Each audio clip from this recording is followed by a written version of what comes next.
أعوذ بالله من الشيطان الرجيم بسم الله الرحمن الرحيم إن الله على كل شيء قدير صدق الله مولانا العظيم إن الله وملائكته يصلون على النبي يا أيها الذين آمنوا صلوا عليه وسلموا تسليما اللهم صل على سيدنا مولانا محمد معدن الجود والكرم وآله وأصحابه وبارك وسلم صلاة وسلاما عليك يا رسول الله يا حبيب الله يا نورا من نور الله.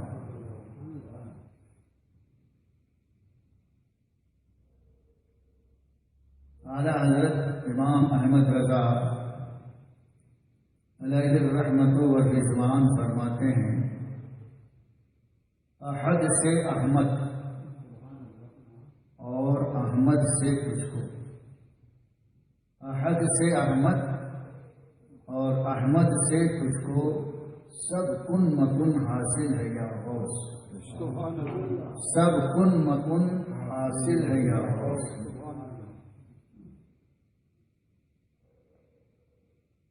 میرے دوستو، ہم سب کا عقیدہ یہ ہے کہ اللہ تعالی ہر چیز پر قدرت رکھتا ہے،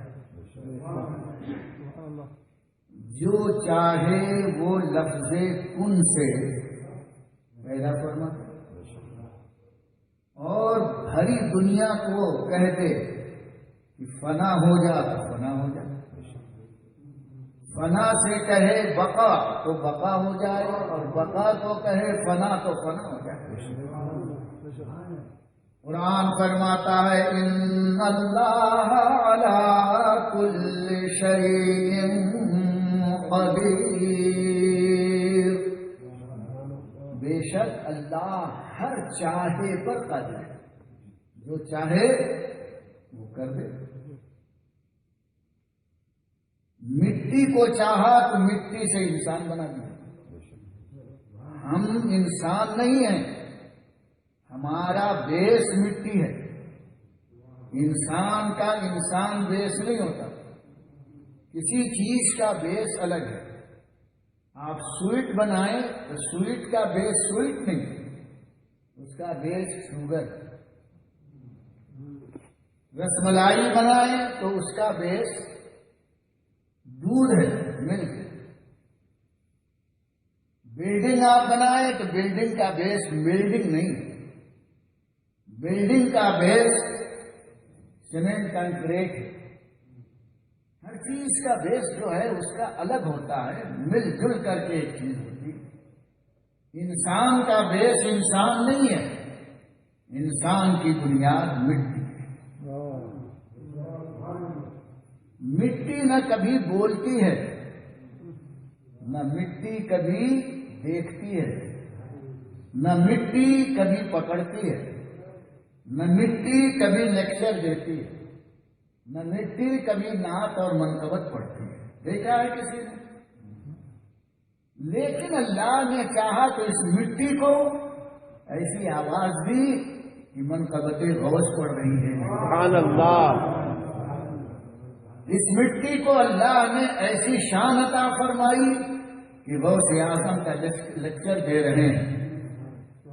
اس مٹی کو اللہ نے وہ شان عطا فرمائی کہ یہ انسان غوث و خواجہ بنتا ہے.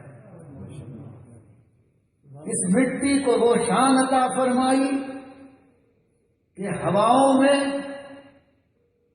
میٹلز کا ایک ماڈل بنا کر ہوائی جہاز اور پلین بنا کر اڑا. مٹی میں کتنا پاور اس نے بھر دیا ہے. یہ کس کی قدرت ہے؟ جب مٹی میں اتنا پاور دینے کا پاور ہے اس کو، تو جسے غوث اور خواجہ بنا دے اس کو کتنا پاور مل جائے گا.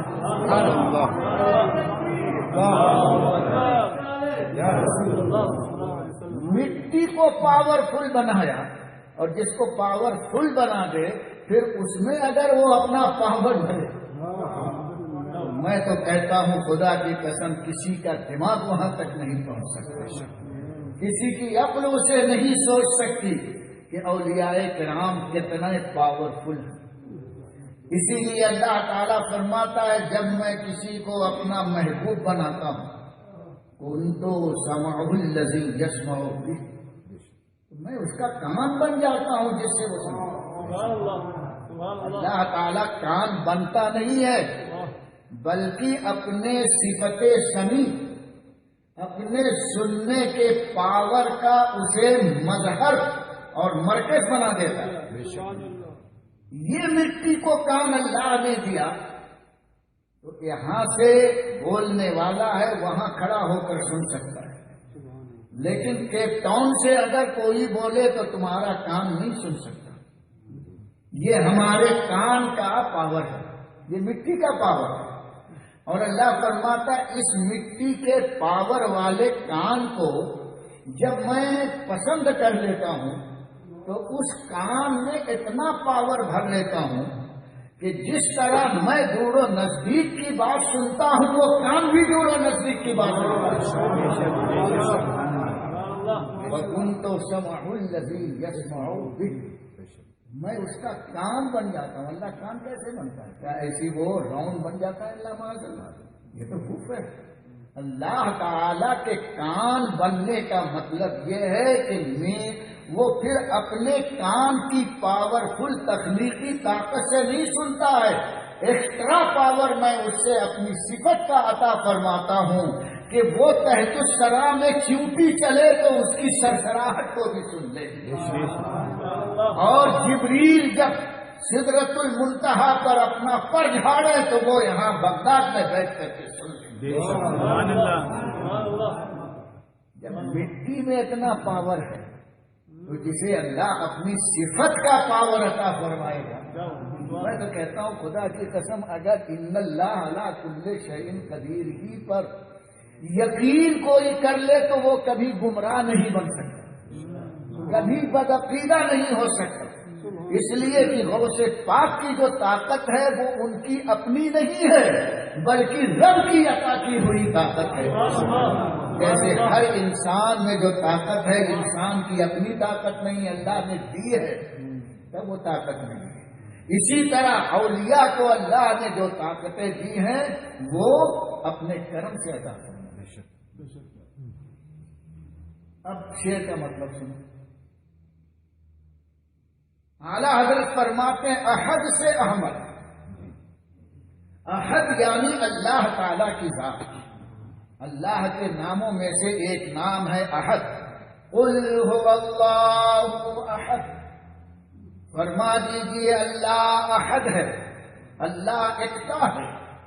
اعلیٰ حضرت فرماتے احد یعنی اللہ تعالی کے واسطے سے احمد کو طاقت ملی، پوری طاقت اللہ کی، پورا پاور اللہ کا ہے، لیکن احد سے احمد کو یعنی حضور اکرم صلی اللہ تعالی علیہ وسلم کو پاور ملا، اور احمد سے تجھ کو، اور حضور کے صدقے میں یا غوث آپ کو کون سی طاقت ملی؟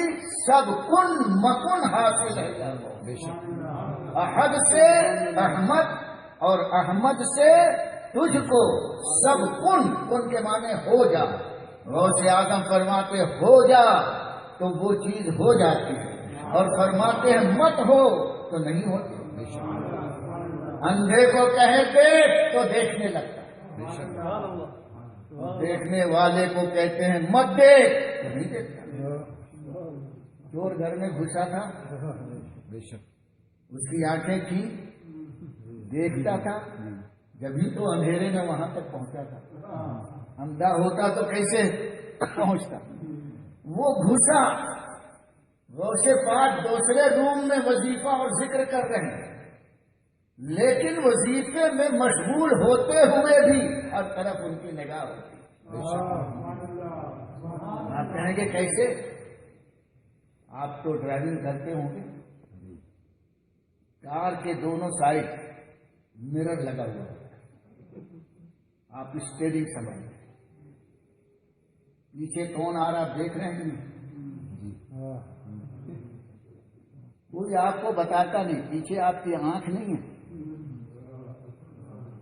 دیکھ رہے ہیں کار آ رہی ہے، ٹرک آ رہا ہے، کوئی آپ پوچھے کہ آپ تو ادھر دیکھ رہے ہیں ڈرائیور صاحب پیچھے کیسے نظر آ رہا ہے؟ بولے میرے دونوں سائڈ میں مرر لگے۔ انسان نے مرر بنایا جو آگے پیچھے کے ڈفرینٹ کو ختم کر دیتا ہے۔ آنکھ آگے ہے، نظر پیچھے ہے، اور اگر آج کل ایسے مرر نکلے ہیں پیچھے لگا دیتے، وہ سائڈ میں بھی دیکھتا، سامنے نظر ہے، رائٹ لیفٹ آگے پیچھے ایک آنکھ ہے، اور ہر سائڈ میں وہ آنے جانے والے کو دیکھ رہا ہے۔ یہ ہے دنیا کا آئینہ، اور جس نگاہ کے سامنے اللہ کی تجلی کا آئینہ ہو، جس نگاہ کے سامنے اللہ کی تجلی کا آئینہ ہو، اللہ کی تجلی کے بارے میں اسلام کا آئیڈیا، اسلام کا نظریہ یہ ہے کہ اللہ کی تجلی کو ایک سائڈ میں محدود نہیں کیا جا سکتا۔ اللہ کی تجلی ایک وقت میں ساری طرف کو دیکھتی ہے، تو جس کی نگاہ کے سامنے تجلی الہی کا آئینہ ہو، اسے سر گھما کر دیکھنے کی ضرورت نہیں، آگے دیکھتا ہے کائنات کو۔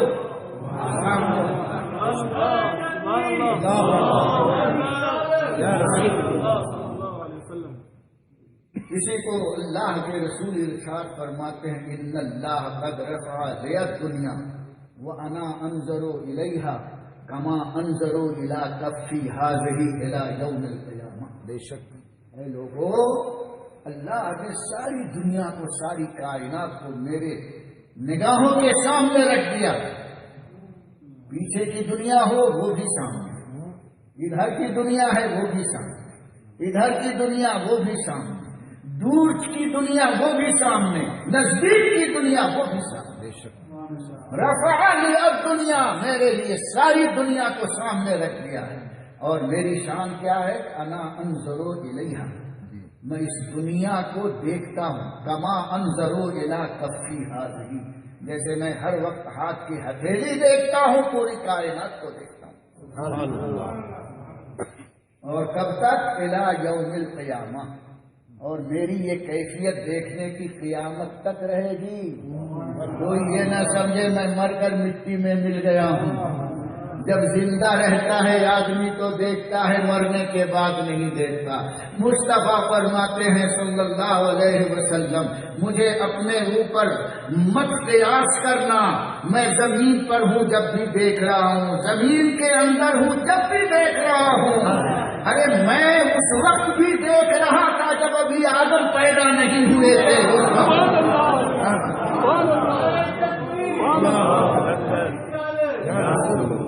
اسی لیے تو فرماتے ہیں کنت نبیا وآدم بین الطین والماء، میں نبی اس وقت تھا جب حضرت آدم کے بدن کا خمیر اور اس کی مٹی تیار ہو رہی تھی۔ مصطفیٰ دیکھ رہے تھے آدم کیسے بن رہے ہیں، نور کے روح اندر کیسے جا رہی ہے۔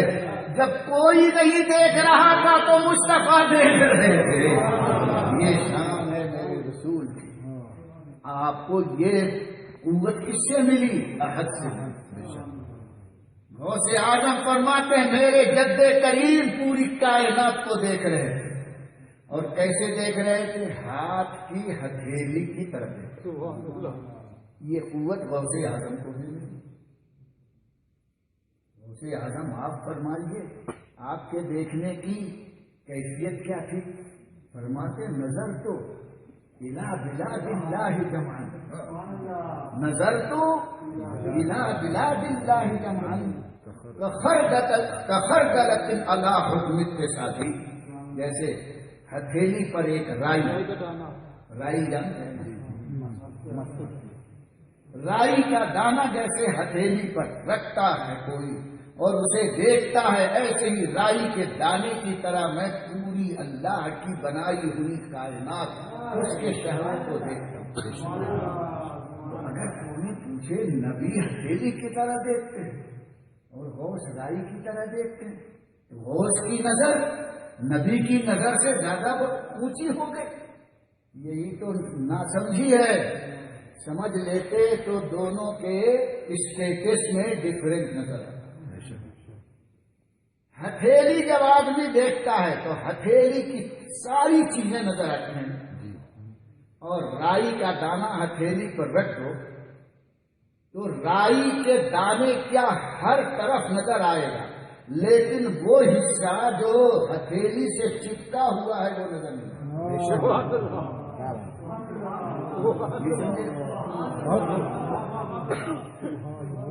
رائی کا ایک دانہ جو ہتھیلی سے چپکا ہوا ہے نیچے بالکل، وہ نظر نہیں آئے گا، اور باقی پورا حصہ نظر آئے گا۔ میری غوث نے رسول کا ادب کیسے سکھایا ہے کہ اے لوگوں، میرے جد کریم سب دیکھتے تھے، لیکن جہاں تک وہ دیکھتے تھے اس میں تھوڑا حصہ مجھ سے چھپا ہوا ہے۔ حد سے احمد اور احمد سے یا غوث تجھ کو سب کن مکن حاصل ہے یا غوث، لیکن غوث اعظم اس ادب کو ملحوظ رکھتے ہوئے ارشاد فرماتے ہیں، اعلیٰ ادب فرماتے ہیں، نبی اکرم کے وسیلے سے میرے غوث کو بڑی طاقت ہے، بڑا پاور اور بڑی انرجی حاصل ہے، اس کو تم سمجھ نہیں سکتے، سب کن مکن حاصل ہے یا غوث۔ حضور اکرم صلی اللہ تعالی علیہ وسلم کو سراقہ حالت کفر میں اس وقت اریسٹ کرنے کے لیے آئے جب سرکار مدینے سے مکے سے مدینہ ہجرت کر گئے۔ صدیق اکبر رضی اللہ تعالیٰ عنہ ساتھ میں تھے، دیکھا سراقہ آ رہا ہے، کہا یا رسول اللہ، مکے کا نامی گرامی خطرناک پہلوان سراقہ ہماری گرفتاری کے لیے آ رہا ہے۔ تو سرکار نے ارشاد فرمایا، ابو بکر لا تحزن ان اللہ معنا، ابو بکر پریشان ہونے کی ضرورت نہیں، اللہ ہمارے ساتھ آتا ہے، آنے تو حضرت ابو بکر دیکھ رہے ہیں سراقہ آگے آگے، اللہ کے رسول پر ہاتھ ڈالنا چاہا، مصطفیٰ کی نگاہ قہر اس کی طرف اٹھی اور ارشاد فرماتے ہیں، یار تو خودی ہے، زمین اس کو اریسٹ کر دے، یہ مجھے پکڑنے آیا ہے، زمین کو پکڑ۔ نبی کی زبان کن ہو جا تو ہو رہی ہے، زمین کو آرڈر کون دے سکتا ہے؟ ارے خادم کو، خادمہ کو آرڈر آقا دے گیا، بے شک۔ اگر یہ زمین نبی کی خادمہ نہیں تھی تو آرڈر کو فالو کیسے کیا؟ معلوم ہوا مصطفیٰ خالق کائنات کے نائب اکبر ہیں، اور ساری کائنات اللہ کا لشکری ہے، اللہ کی فوج ہے۔ قرآن فرماتا وَلِلَّهِ جُنُودُ السَّمَاوَاتِ وَالْأَرْضِ، زمین بھی اللہ کا سپاہی ہے اور آسمان بھی اللہ کا سپاہی ہے، اور جو اللہ کا نائب ہے وہی تو کمانڈر ہے، اور جو فوج ہوتا ہے کمانڈر کے آرڈر کو فالو کرتا۔ حضور نے فرمایا کیا اور دو خودی ہے، زمین پکڑ لی۔ زمین نے سراقہ کے دوڑتے ہوئے گھوڑے کی کھر کو ٹاپ کو ایسے جیسے میگنیٹ لوہے کو چپکا لیتا ہے، ایسی زمین نے گھوڑے کے پاؤں کو چپکا۔ سراقہ نے یوں دیکھا گھوڑا بکوں گیا ہے، چابک مار رہا ہے، لیکن کیسے ہٹے؟ جب خواجہ راجا پرتھوی کے اونٹ کو کہیں چپک جا تو چپک گیا، بے شک وہاں تو نبی کی زبان ہے، نبی کے ذریعے خواجہ کو بھی یہ طاقت ملی، بے شک۔ حضور صلی اللہ علیہ وسلم نے گھوڑے کو پکڑوا دیا، سراقہ کو پسینہ آ گیا، کہا معافی مانگتا ہوں، چھوڑ دیجیے۔ حضور مسکرائے کہ اب یہ آتنکوادی جو ہے ٹیررسٹ ہے مجھے پکڑنے آیا ہے، لیکن جب یہ سرنڈر ہو رہا ہے تو رحمت للعالمین معاف بھی کر رہے ہیں۔ یا اردو روکی ہے، اے زمین چھوڑ دے، جیسے ہی کہا زمین نے چھوڑ دیا، چلنے لگا۔ 3 مرتبہ ایسے ہی ہوا۔ اللہ تعالی فرماتا ہو جا تو ہو جاتی ہے وہ چیز، نبی اللہ کے حکم سے کہتے ہیں ہو جا تو ہو جاتی ہے وہ چیز، اور فرماتے مت ہو تو نہیں ہوتی۔ یہ اللہ تعالی کی بارگاہ سے مصطفیٰ کو طاقت ملی۔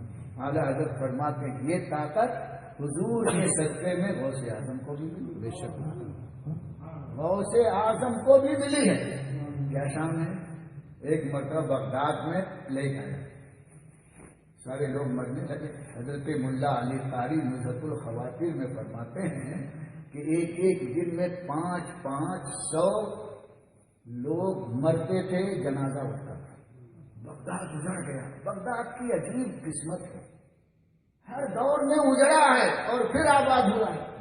اب بھی اجڑ گیا ہے، انشاءاللہ پھر وہ آباد ہوگا۔ حضرت ملا علی قاری فرماتے ہیں لوگ غوث اعظم کی بارگاہ میں آئے، المدد یا غوث، مسجد میں نہیں گئے، لیکن اس سب زمانے میں سنی تھی، المدد یا غوث والے تھے، اب بگڑ گئے ہیں۔ مسجد تھی نا، بغداد میں چلے جاتے، وضو کرتے، 2 رکعت نماز پڑھتے، روٹتے گڑگڑاتے، مولا تعاون کی بیماری، پلیٹ کی بیماری کو دور فرما دے۔ بڑے بڑے علماء، صوفی، مشائخ اعظام جیسے علماء تھے وہاں پر، خواجہ شیخ صاحب الدین سہروردی جیسے سلسلے سہروردیہ کے امام موجود تھے، سب تھے، لیکن کوئی مسجد میں نہیں گیا، سیدھے غوث پاک کے پاس آئے۔ فرمایا کیا ہوا؟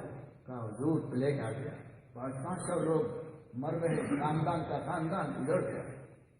فرمایا مت گھبرو، جاؤ ہمارے مدرسے کی لان میں جو گھاسیں ہیں، کراس ہے، اس کو پیس کر کے جوس نکال کر بیمار کو پلا دو، کن ہو جا۔ گھاس علاج بن رہی، یہ زبان میرے غوث پاک میں، گھاس کی کرامت نہیں ہے، میرے غوث پاک کے اعلان کی کرامت۔ لوگ گھاس کھلانے لگے، جتنے تعاون والے تھے سب اچھے ہو گئے، دیہات والے آئے، گھاس ختم۔ غوث پاک کی بارگاہ میں پہنچے، حضور ہمارے یہاں لوگ بیمار ہیں، گھاس کو ایک دن کا بھی نہیں مل رہی ہے۔ اور میں گھبراتا کیوں؟ میرے کنویں کا پانی لا کے پلاتا ہوں۔ لوگوں نے کنویں کا پانی پلانا شروع کیا، سب کا تعاون تھا، پلیٹ تھا، سب کا ختم ہو گیا۔ یہ طاقت زبان غوث میں کس کے ذریعے ملی؟ مصطفیٰ کے ذریعے۔ احد سے احمد اور احمد سے تجھ کو سب کن وطن حاصل ہے یا اللہ۔ جو چاہیں کہہ دے ہو جا تو ہو جائے، کہے مت ہو تو نہیں ہو۔ یہ ہے میرے غوث اعظم کا عظیم مقام، جن کی ہم 11ویں مناتے۔ اے لوگوں 11ویں منانا، یہ اس بارگاہ میں بھیک مانگنا۔ بے شک ہم بھکاری ہیں، جب کوئی بھیک مانگنے آتا ہے ہمارے سید یوسف صاحب کے پاس آئے تو فوراً نہیں بولتا واہ دو پیسے دو۔ اچھے بھکاری جو ہوتے ہیں پہلے وہ اچھی نعت پڑھتے ہیں اور دعا دیتے ہیں، تیرا بال بچہ جیتا رہے، جگ جگ جیے، تیرا یہ ملے تجھ کو، وہ ملے، حج مل جائے، خوب تعریف کرتا ہے۔ تعریف کیوں؟ یہ تعریف بھکاری اس لیے کرتا ہے کہ ہمارے حضرت اس تعریف کے بھوکے نہیں ہیں، وہ تعریف اس لیے کہتا ہے کہ سن کر کے ان کو رحم آئے گا تو 10 رینٹ میرے ہاتھ پر رکھتے ہیں۔ ہے نا؟ بے شک میرے غوث پاک تمہارے بریانی کے بھوکے نہیں ہیں، معاف کرنا جی، تمہاری منقبت کے خواہش مند نہیں ہیں، ایصال ثواب کی ان کو ضرورت نہیں ہے۔ ارے وہ تو ان کی نگاہ ایسی ہے کہ اگر گنہگار کو دیکھے تو اس کی جھولی ثواب سے بھر جائے۔ وہ ہمارے بریانی اور دعوت کے بھوکے نہیں ہیں، یہ تو ہم بھکاریوں کے مانگنے کا ایک حسین طریقہ ہے۔ اکبر بادشاہ بہت بڑا بادشاہ، ہمارے انڈیا کا سمراٹ مغل جس کو کہتے ہیں، وہ بادشاہ شکار کرتے ایک دیہات میں گیا تو ایک دیہاتی اس کو ملا، گرمی کا زمانہ، اکبر نے کہا پانی میرے پاس نہیں ہے، پانی پلا دے، وہ گنے کا جوس لے کر کے آیا اور اکبر کو پلایا، بٹھایا، ایک جھوپڑی تھی، اس کو کیا معلوم تھی اکبر ہے بادشاہ ہے، اس کی خاطر مقام موٹی موٹی روٹی وغیرہ پکا کر کے کھلایا ولایا، اکبر بہت خوش ہوا، تو پوچھتا ہے بھاگ تیرا نام کیا ہے؟ اکبر نے کہا میرا نام اکبر، اچھا اکبروا بھاگ، وہاں کی بولی میں اکبروا بھاگ، اکبر نے کہا آگرہ آؤ اور تم کو ہم انوائٹ کرتے ہیں، ہمارے یہاں تمہاری دعوت ہوتی، اس نے پتا ایڈریس سب لے لیا، اب دیہاتی میں اس کے ہاں ککڑی کھیرا، ککڑی بولتے ہیں نا، وہ تیار ہوئی، کچھ گنا کچھ چنے، دیہات کی چیزیں، وہ ایک میلے کپڑے میں باندھ دھونٹ کر کے کندھے پر رکھ کر کے ڈنڈا لے کر کے اور وہاں پہنچا آگرہ، سب سے پوچھتا اکبروا بھا کا گھر کہاں ہے؟